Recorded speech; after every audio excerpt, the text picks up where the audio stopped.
আছি রসুলপুর মাঠে। এখানে লালটু মণ্ডল চাষি, ওনার ডেমোতে এসেছি। আপনারা দেখতে পাচ্ছেন যে আধুনিক পদ্ধতিতে ড্রোনে ওষুধ দেওয়া হচ্ছে।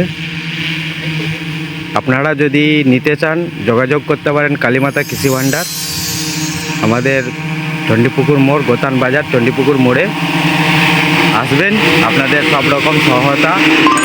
আর একটা বলি, এটা সরকারি সাবসিডিতেও পাওয়া যায়, ঠিক আছে? আপনারা গোতান বাজার চণ্ডীপুকুর মোড়ে কালীমাতা কৃষি ভাণ্ডারে আপনারা যোগাযোগ করুন।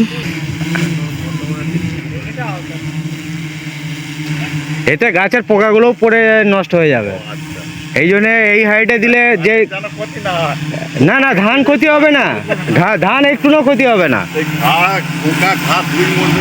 ও পোকা যদি থাকে না, ও ঝরে একদম মাটির সাথে মিশে যাবে প্রেসারেতে, ধানে কোনো ক্ষতি হবে না, ধান আবার যাকে তাই হয়ে যাবে।